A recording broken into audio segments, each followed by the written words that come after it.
وَإِنَّ لَكَ لَأَجْرًا غَيْرَ مَمْنُونٍ وَإِنَّكَ لَعَلَى خُلُقٍ عَظِيمٍ۔ اس سورہ کریمہ کو سورہ قلم اور سورہ نون کے نام سے جانتے ہیں۔ ابتدائی چند آیات آپ حضرات کے مابین تلاوت کی۔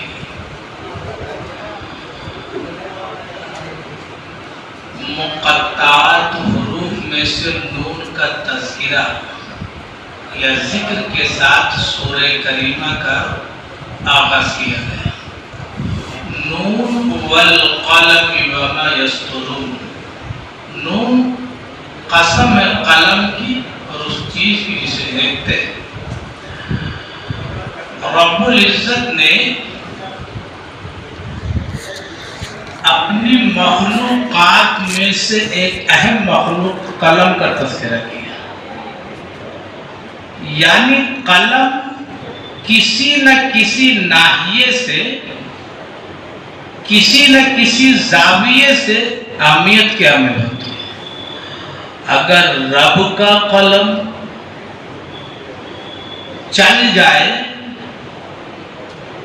صحیح بات کے لیے یا اس کے بندوں میں سے کسی ایک کے لیے کہ جنت اس کا مقدر ہو گئی، کامیاب ہو گیا۔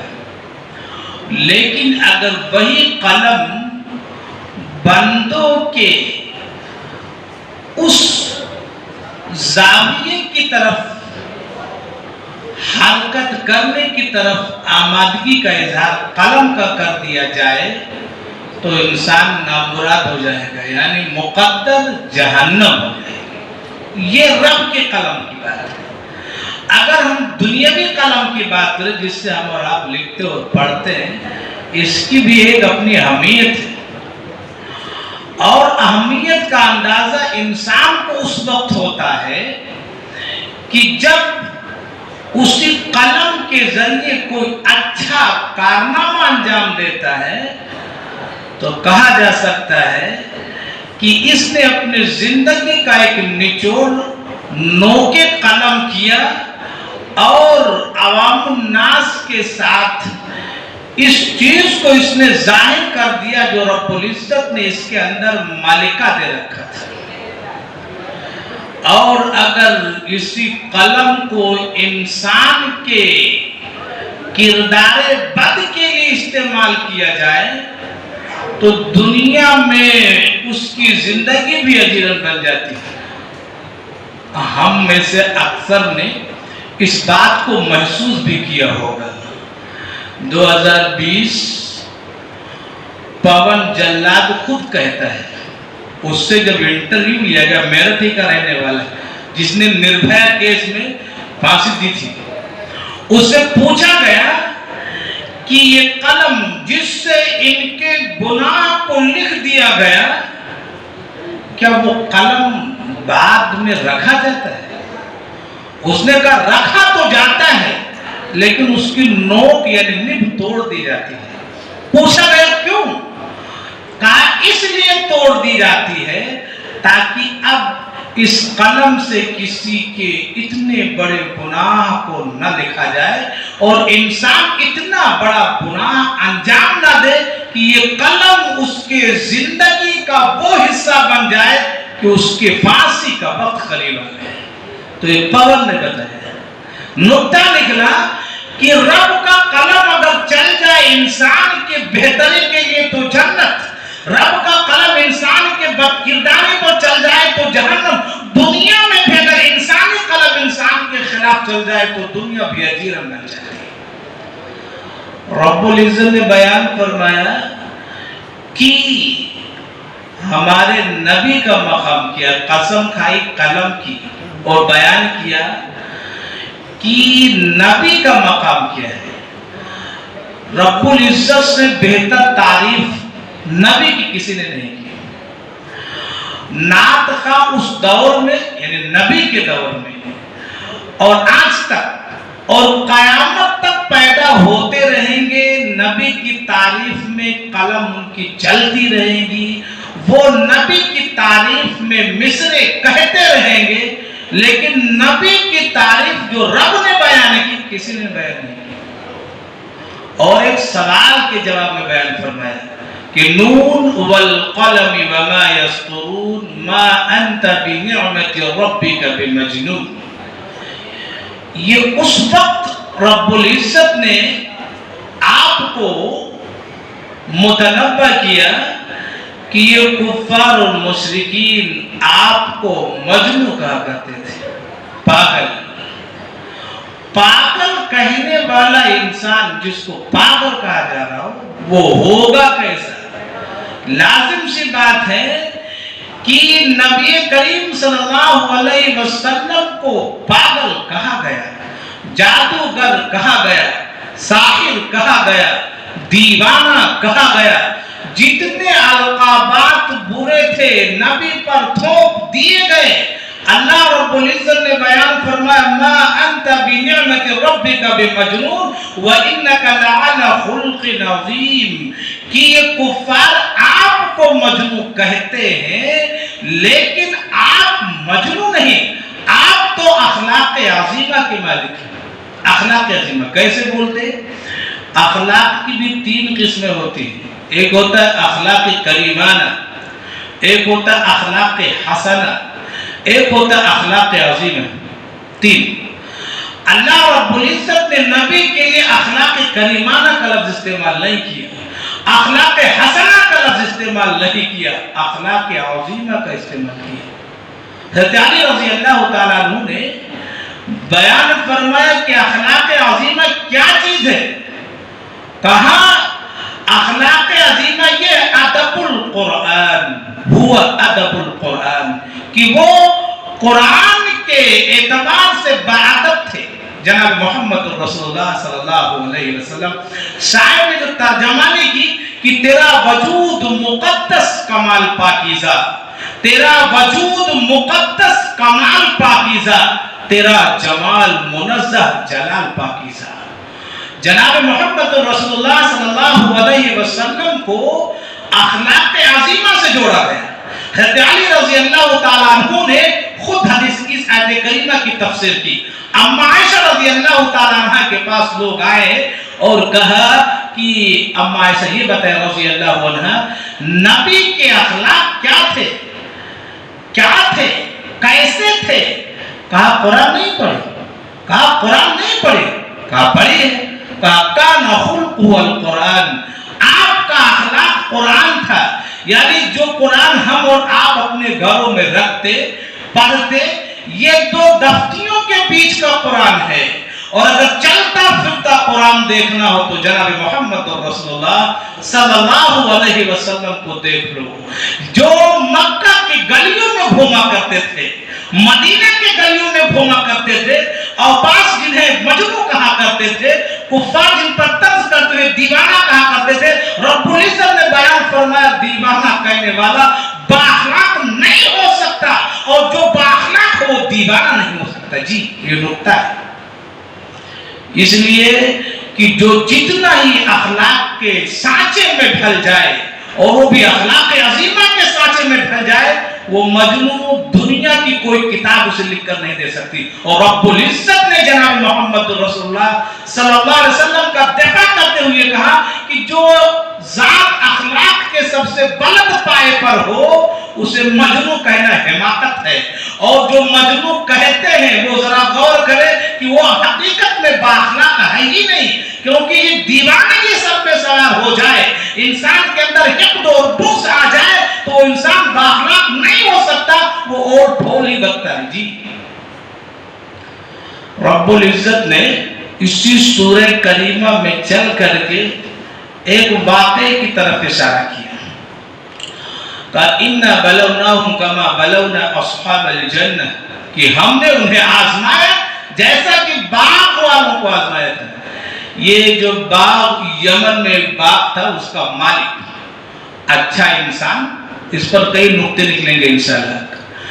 اچھا انسان وہ کرتا یہ تھا کہ رب العزت اس کا باغ بھی بہت ہرا بھرا، پھل بھی اچھے سے آتا، اور اس کی عادتیں حمیدہ یہ تھی کہ جب فصل پک جاتا، باغ پھل دے دیتا، تو اس نے خود کاٹنے نہیں جاتا بلکہ غربا اور مساکین کو ساتھ میں لے جاتا، وہیں کٹائی کرتا، اپنے پھل کو توڑواتا، اور وہیں 1/3 کر کے تیسرا حصہ غربا اور مساکین میں تقسیم کر دیا کرتا تھا، اور وہ بیچارے خوش خرم اپنے گھروں کو واپس آ جاتے تھے۔ جب یہ مرا، بیچارہ دنیا سے چلا گیا، تو بچوں نے کہا ہمارا ابا ذرا پاگل قسم کا انسان تھا، پاگل تھا۔ آج بھی ایسا ہوتا ہے، ایسا ہی ہوتا ہے۔ باپ کو بیٹا بولے کہ پپا کو سمجھ میں نہیں آتی، وہ باپ جس نے اپنے رات اور دن کے سکون و قرار کو سب کچھ قربان کر کے بچے کو انگلی پکڑ کر چلنا سکھاتا ہو، اور اسی کے لیے تگ و دو محنت کر کے پراپرٹی پیسے اکٹھا کرتا ہو، اور لاسٹ میں بڑھاپے میں بیٹا بولے کہ ابا کو سمجھ میں نہیں تھی، پاپا پاگل ہو گئے، تو اندازہ لگایا جا سکتا ہے کہ اولاد کتنی نکمی ہو گئی ہے۔ اس کے بچے بھی ایسے تھے، جب مرا وہ تو دنیا سے چلا گیا بیچارہ، اس کے بچوں نے کہا ابا ذرا اچھے نہیں تھے، پاگل تھے۔ کیوں؟ اس لیے کہ مال ہمارا، پراپرٹی میری، محنت میری، جتن میرا، اور غربا اور مساکین نہیں تھے۔ ایسا نہیں ہو سکتا، چلے گئے وہ چلے گئے، لیکن اب ہم ایسا کریں گے کہ ہم فصل کو کاٹنے کے لیے فاصبحت قصری فتناد و مصبحین، صبح ہی نکل چلیں گے، اور نکلنے کے جب پلاننگ کر لی تو کہا دیکھو چل تو رہے ہو، اللہ تخافتو، چپ کے باتیں کرنا، باتیں چپ کے کرنا، تاکہ کسی مسکین کے کان میں بھنک نہ پڑے کہ وہ لوگ جا رہے پیچھے چل دو، نہ پڑے۔ فطاف علیہ طائف من ربہم، اللہ رب العزت نے بیان فرمایا ان کی جیسے نیت گڑبڑ ہوئی، گڑبڑ نیت جیسے ہوئی، کیونکہ لیٹے یہ سوچ کر اکیلے چلنا ہے بھائی بھائی، مسکین کو خبر نہ لگے۔ فطاف علیہ طائف، اللہ رب العزت نے بیان فرمایا ایک چکر لگانے والے نے چکر لگا دیا، یعنی نیت کی گڑبڑی کی وجہ سے رب العزت نے ان کے مال کو پہلے ہی ختم کر دیا، پہنچے تک بھی نہیں تھے۔ کیوں؟ اس لیے کبھی ایسا ہوتا ہے اور ہوا بھی ہے کہ انسان نیت کچھ کرتا ہے، رب العزت نیت کے بالکل اپوزٹ دیتا ہے۔ کیوں؟ ہماری نیت خالص ہونی چاہیے کسی بھی معاملہ میں۔ اسی لیے امام بخاری علیہ الرحمہ نے حدیث پاک کتاب باب النیات میں جو لے کر کے آئے، کتاب الفقہ کے اندر پہلی حدیث وہ اسی بیس پر لے کر کے آئے کہ انما الاعمال بالنیات، راوی حدیث حضرت عمر بن خطاب رضی اللہ تعالیٰ عنہ کہتے ہیں امام بخاری کے لانے کا مقصد یہ ہے کہ یہ نیت کی حدیث پہلے کیوں لے کر آیا ہوں، اس لیے کہ تمہاری عبادات، تمہارے معاملات، تمہارے سیاسیات، تمہاری معیشت، تمہاری معاشرت اسی وقت کام آ سکتی ہے جب تمہاری نیت درست ہو۔ اگر یہ نیت درست نہیں تو تمہاری عبادت کسی کام کی نہیں، تمہارے عمل کسی کام کے نہیں، تمہاری معیشت کسی کام کی نہیں، تمہاری معاشرت کسی کام کی نہیں، اگر یہ نیت صحیح نہیں رہی تو۔ اس لیے لے کر آئے تو ان کی نیت صحیح نہیں تھی۔ رب العزت نے بیان فرمایا فطاف علیہ طائف من ربک وهم نائمون، چکر لگانے والے نے چکر لگا دی، صاحب یہ سو ہی رہے تھے۔ جب پہنچے باغ پر پہنچے، ایک نے کہا قالوا ان لضالون، راستہ بھٹک گئے، یعنی جہاں ہمیں آنا چاہیے تھا باغ کی طرف یہ باغ دکھتا نہیں۔ ایک نے کہا نہیں، بھٹکے نہیں ہیں، صحیح جگہ پر آئے ہیں، صحیح جگہ پر آئے ہیں، لیکن صحیح جگہ پر آنے سے پہلے ہی رب العزت نے حشر باغ کا یہ کر دیا۔ کیوں؟ ہماری نیت صحیح نہیں تھی۔ اب وہاں پر ایک دوسرے پر ملامت شروع۔ کیوں؟ یہ دنیا کا اصول بھی ہے، انسان اگر کسی کام کو پارٹنر میں کرتا ہے، سکسیس یا کامیابی ملتی ہے تو سوچتا ہے کہ کامیابی کا سہرا میرے سر آئے، میرے وجہ سے یا میرے مشورے سے یا میرے اپنے ٹیلنٹ سے ایسا ہم نے یہ اونچائی اور یہ کامیابی حاصل کی۔ لیکن اگر کسی وجہ سے ناکامی ہاتھ لگ گئی تو میں نے تو کہا تھا نا کہ ذرا مشورہ کر لیتے، میں نے کہا تھا نا ذرا اسے چیک کر لیتے، تو وہاں انسان جب لعنت والی بات رہتی، ملامت والی، تو انسان اپنے سر نہیں لیتا، دوسرے کے سر ٹھوکتا ہے۔ یہ بھائیوں کی بھی عادت ہوئی کہ ایک دوسرے پر ملامت کرنے لگے۔ اللہ رب العزت نے کہا ملامت کرنے سے ہوتا کچھ تھوڑی، ہوتا کچھ نہیں، چڑیا چپ گئی تھے۔ اللہ رب العزت نے بیان فرمایا کذالک العذاب والعذاب الآخرۃ اکبر، کہا یہ تو ایک چھوٹا سا عذاب ہے، چھوٹا سا عذاب ہے۔ نکتہ یہ ہے کہ رب العزت نے ان کے نیتوں کی بنیاد پر ایسا کیا کیوں؟ باپ تو تھا جو اپنے مال کا صحیح زکات دے دیتا تھا، صدقہ کر دیتا تھا، اللہ رب العزت اس کے باپ کو بھی ہرا بھرا کر رکھا تھا، مال بھی اچھا دیتا تھا، پھل اچھا آتا تھا، لیکن نیت کی خرابی کی وجہ سے ان کا باپ ہی تباہ ہو گیا۔ نکتہ نکلا کہ اگر زکات نہیں دو گے، صدقہ و خیرات رب کی راہ میں نہیں کرو گے تو رب العزت اس مال کو بھی تباہ کر دیتا ہے۔ جی یہ نکتہ ہے۔ اسی طریقے سے اگر ہم پڑھیں گے تو معلوم ہوگا حضرت عیسیٰ علیہ السلام اپنے ایک حواری کے ساتھ سفر کر رہے تھے۔ اس سے کہا ذرا سا ہم دو ہیں، ذرا 3 روٹی رکھنا تاکہ سفر ذرا لمبا ہے اور راستے میں جب بھوک لگے گی تو کھا لیں گے۔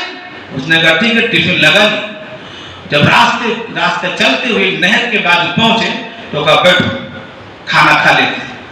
حضرت عیسیٰ نے کہا علیہ السلام ایک روٹی آپ کھا لو، ایک روٹی میں کھا لیتا ہوں، اور ایک روٹی ٹفن میں واپس کر دو، کیوں کہ سفر لمبا ہے، دور تک جانا ہے، کہیں راستے میں پھر بھوک لگی تو ایک روٹی رہے گی تو آدھی کر کے کھا لیں گے، دونوں کا کام چلتا رہے گا۔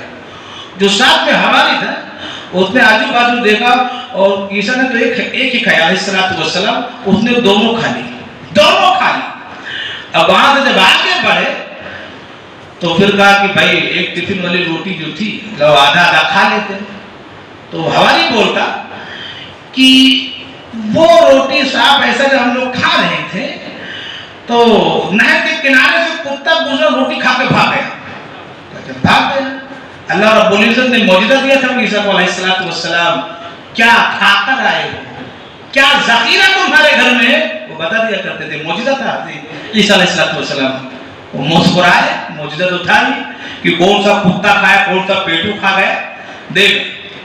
تو کہا تم یہاں سے ہمارے ساتھ جا نہیں سکتے۔ کہا ایک کام اور کرو، کہا بولو کیا کرنا؟ کہا جو ریت ہے نا، ریت، اس کے 3 ڈھیر بنا لو۔ کہا 3 ڈھیر اس نے بنائے، اللہ رب العزت کے حکم سے وہ سونا بن گئے۔ تو عیسیٰ نے کہا علیہ السلام ذرا ایک ڈھیر تم لے لو، ایک ڈھیر میں لے لیتا ہوں، اور ایک ڈھیر جو بچا ہے جو کتا کھا گیا تھا روٹی وہ لے جائے۔ کہا اللہ کے رسول وہ میں نے ہی کھا لی تھی۔ جی میں نے کھا لی تھی۔ تو کہا تو 3 ڈھیر لے لے، لیکن اب تو میرے ساتھ آگے نہیں جا سکتا۔ کہا ٹھیک ہے نہیں جا سکتا۔ وہ ٹھہرا، اب وہ ڈھیر بھی بڑا تھا، سونا بھی تھا، ابن آدم کی مثال سونا تھا۔ اب وہ اس ڈھیر کے چکر میں تینوں اٹھ نہیں رہے تھے، اس سے کیسے لے جائے؟ کب رات بھر یہ رہتا، بستی والوں میں سے کسی کو بلاتا اور پھر بیل گاڑی وغیرہ سے پھر لگوا کے گھر لے جاتا، اچھا خاصا مالدار ہو گیا۔ وہ رات ہی گزار رہا تھا، رات 4 ڈاکو آئے، قتل کر دیا۔ دیکھا سونے کا ڈھیر، کہا قتل کر دو، وہ قتل کر کے اس کو ختم کر دیا۔ اب وہ 4 مالک ہو گئے اس 3 ڈھیر کے۔ چاروں میں سے 3 بولتے تو جا بستی کی جانب، تو کھانا لے کر آ اور کچھ لوگوں کو لے آنا تاکہ اس کو لے کر چل رہا ہے۔ جب وہ کھانا لانے گیا تو ان تینوں کی پلاننگ یہ ہوئی کہ اس کو ختم کر دو، 3 تو ڈھیر ہی ہیں، اگر اس کو دیں گے تو بانٹیں گے کیسے؟ وہ آئے تو اس کو ختم کر دو، باقی ایک لے کے چلتے ہیں۔ جب وہ واپس آیا تو اس کو قتل کر دیا، لیکن وہ بھی سیارہ تھا۔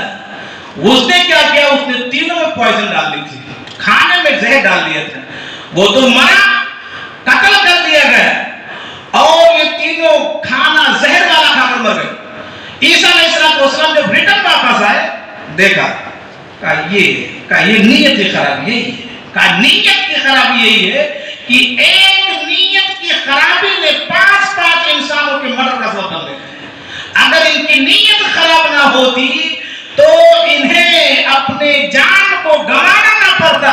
نقطہ یہ نکلا کہ حضرت عیسیٰ علیہ السلام جیسا پیغمبر اور حواریوں کے ساتھ میں رہو، اور حواری عیسیٰ کو نہ سمجھ پائے، یہ ان کی حماقت کی بڑی دلیل کی۔ جب نبی نے کہہ دیا کہ ایک باقی رکھ دو تو رکھ دینا چاہیے تھا، یہ اس میں نبی کی مصلحت ہوتی ہے، کوئی نہ کسی ناحیے سے۔ جب نبی نے کہہ دیا کہ بتا دے کس نے کھایا، کہہ دینا چاہیے تھا کہ میں نے کھائی، بھوک مجھے زیادہ تھی، لیکن وہ اپنے آپ کو بچانے کے چکر میں بدل دیا، کتا کھا گیا، مار بھی ڈالا گیا، وہ سونا ہاتھ بھی نہ آیا۔ نقطہ نکلا کہ انسان کبھی اپنے بچوں کے لیے سب کچھ تو کرتا ہے، لیکن بعد میں آنے والی جنریشن اسے سونا چاندی کے لیے مرڈر کرتی ہے، جی مرڈر کرتی ہے۔ یہی ہوتا ہے۔ کیوں؟ باپ تو بیچارہ بنا کے جاتا ہے، سنوار کے جاتا ہے کہ ہمارے بچوں کو آنے والی لائف میں تکلیف نہ ہو، لیکن وہ باپ کی محنت اور قربانی کو نہ تصور کرتے ہوئے جانے کہ اس کی دنیا کے بعد ویسی پراپرٹی کے لیے ایسے جھگڑے ہوتے، ایسے مقدمات ہوتے کہ بھائی یہ دوسرے کا 36 کا مارا بولا جاتا ہے، دشمنی، اسی پراپرٹی سونے چاندی کے لیے مرڈر، اسی کے لیے مقدمے۔